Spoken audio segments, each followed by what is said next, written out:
Haven't reviewed a Nike SB in quite some time. Years, in fact. But this is not the Nike SB that you're looking for. These are a Nike classic, the Air Trainer 1. Ooh.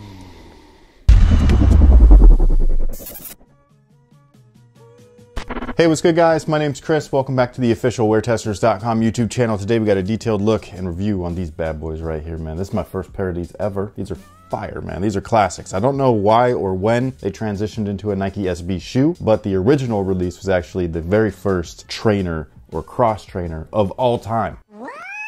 The very first. Wow. I know. These released earlier this year. I don't remember the exact release date. All I know is that nobody's talking about them, and they should be, because this is a fantastic shoe. They were talking about these more was it last year or was it like 2 years ago? When did those Jordan 3s drop? This had to have been like 2 years ago. Oh, the Chlorophyll? Mm-hmm. Go ahead, guys. Hit the thumbs up button because she remembered that. I didn't even say sh. But yeah, people were talking more about this shoe when that Jordan 3 colorway dropped than when the actual shoe dropped, which is pretty sad. These are fantastic. They did a great job. So just a little backstory and history on the Air Trainer, also known as the Air Trainer 1, because back then it was just the first one, but they didn't number it. It was just the Nike Air Trainer. There were two versions, this guy right here, plus a low top. The low top did not have the strap. I do believe, in my personal opinion, these are better than the lows. I know, shocking. I love low tops, but this one to me just looks amazing. Plus the mid-top look is not bad. They don't fuck up your cankles or nothing, you know what I mean? Like, you're good to go. Now the designer was Tinker Hatfield, and he came up with this kind of on his own, on a whim, which is what great designers do, great creatives. He walked into a gym, saw that a lot of people were bringing two pairs of shoes, one to run in, one to lift in, cardio, weightlifting. And he decided it would be way easier if you just brought one shoe that did everything, instead of bringing multiple shoes that do lots of little things. And so then he designed these, and hence the Air Trainer was born. He's not the one that made them famous though. Who did? John McEnroe. Oh. I know. The story goes 1986-ish, long before this shoe actually released. I believe they released the following year in 1987. Fun fact, side tangent. In a side tangent? I know, in a tangent within a tangent. But these released alongside some of the greatest shoes ever. The Air Jordan 2 is one of them. The Air Max 1 is another. Anywho, John McEnroe was coming back into tennis, and he needed some new shoes. He had just had his baby or whatever it was. He's coming back into tennis. I believe he was coming in for a really big match. Although I believe when you come back from retirement, any match is big. It's kind of like Jordan, the 45 thing, all that.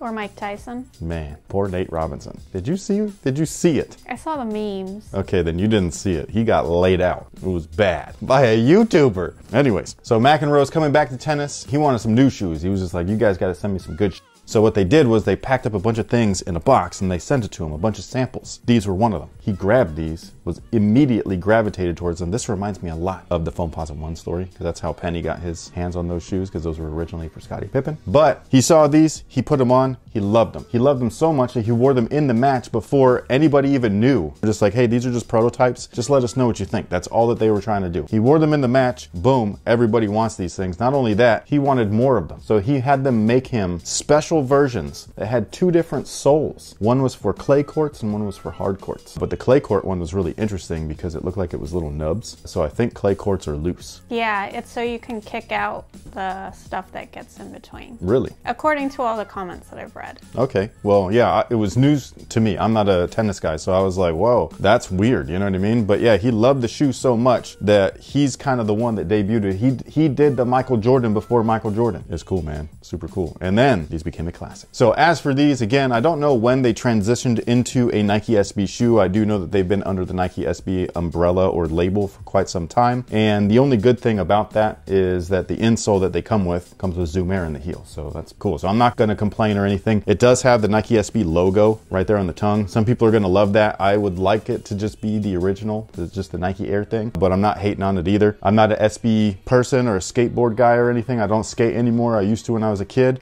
Don't anymore. Just too old for that. I'd love to though, but I'm not trying to risk that. I get hurt enough just playing basketball. So I have no idea how these perform as skate shoes, but if you have skated in them, let me know down below in the comment section. Now, as far as their tech specs are concerned, look at that. This was supposed to be the very first cross-training outsole meant for anything. Didn't matter if you were on a court, in a gym, on a track, this is supposed to take care of you. Super cool. One of the other cool things that they did is that they removed the drastic heel to toe drop. So running shoes, they make you stay on your toes because that's the natural, well, it depends on who you're asking, but most people that have done lots of research prefer or say that you're supposed to be on your toes while you run, not heel to toe. That's why you elevate the heel so you remain on your forefoot. So Tinker dropped the height of these things, so they're a little bit more neutral. There's still a heel to toe drop, but the millimeter offset is like way minimal compared to an actual running shoe. And then on top of that, they have this full length EVA wedge midsole. Inside of it though, full length Air. I think that's dope. So not only do you have EVA, full length Air, and zoom in the heel, these things are packed. You also have the birth of the outrigger. It's not as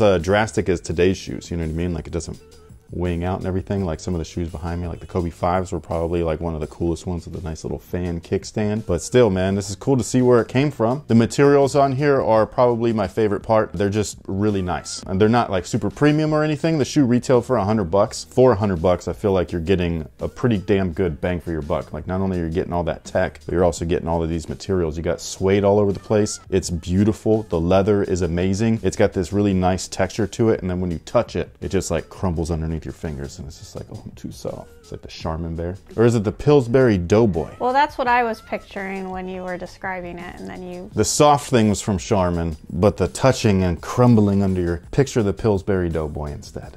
That's what this is. Yeah, a little giggle. Man. Another fun fact about the shoe, the colorway, this chlorophyll look, right? This is an original look. Do you know where the color's derived from? It has a purpose. Then tell me. I don't want to.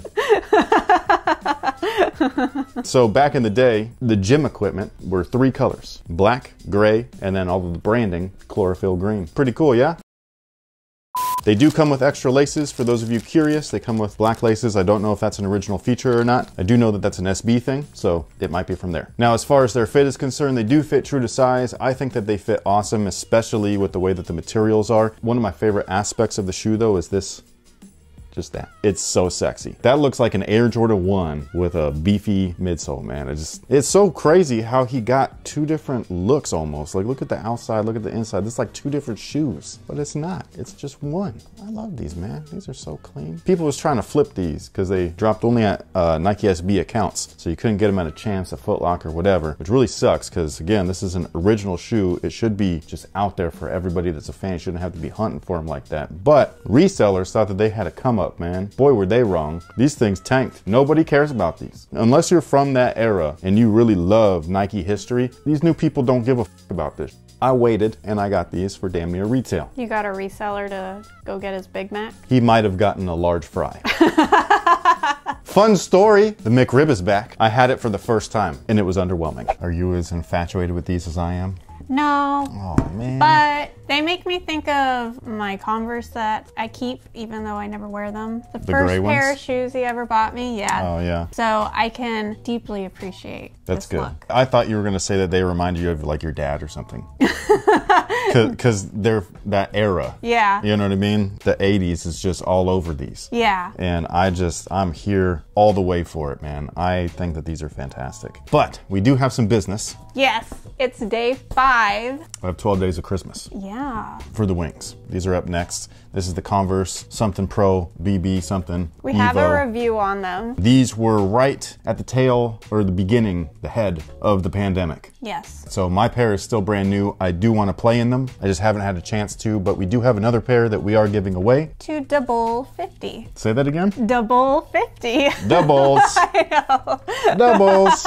Chris Farley was awesome. Yes. So yeah, so you're going to get a pair of these in your size. All giveaways are in your size, by the way. So for those of you thinking that I'm just giving away my size stuff, I do that quite often. Most of it's local though, not to the Discord, because we don't have a Discord full of size 9 folks. It would be awesome if we did though. It would, because you guys would save me so much of a headache. Anyway, so you're getting those or these in your size. And any last words before I wear these bad boys? Actually, I don't know if I'm going to wear these yet. I am still really loving my up-tempos. There's so much stuff for me to wear this year and nowhere to go. It's true. We have to go to the grocery store today, so if you want, you can wear these out there. I don't know. Well, one thing I forgot to say though, despite these being from the 80s, they're f***ing comfortable. I would hope so, with all of the breakdown of what's going on in there. It's not even the SB insole with the SB or the Nike Zoom unit in the back. It's not even that. It's this EVA is bouncy. You know what I mean? Like, it's incredibly weird because EVA wedges, especially from that time frame, very firm. Like, think of like a New Balance, like 574 with the end cap. That's an EVA wedge. That's standard. It's pretty firm stuff. But whatever they did here, it's more rubbery. I don't know if they did that for the skate thing or if that's just how they originally were, but they're fucking comfortable, man. Man, go get a pair of these, okay? Is this the shoe where that 312 strap is from, or no? It's very similar. Yeah, that was a little bit later on, but very similar styling in that late 80s, early 90s time frame, where they did have those. That a lot of basketball shoes had that 4-foot strap. Not a lot, but there was a few. Okay. A lot of the trainers did too. So like most people know this stuff for like Bo Jackson, like the Bo nose. That was the trainer wave was Bo. Okay. You know what I mean? But John McEnroe was the first one to make these hot, and people should know that. Now I do.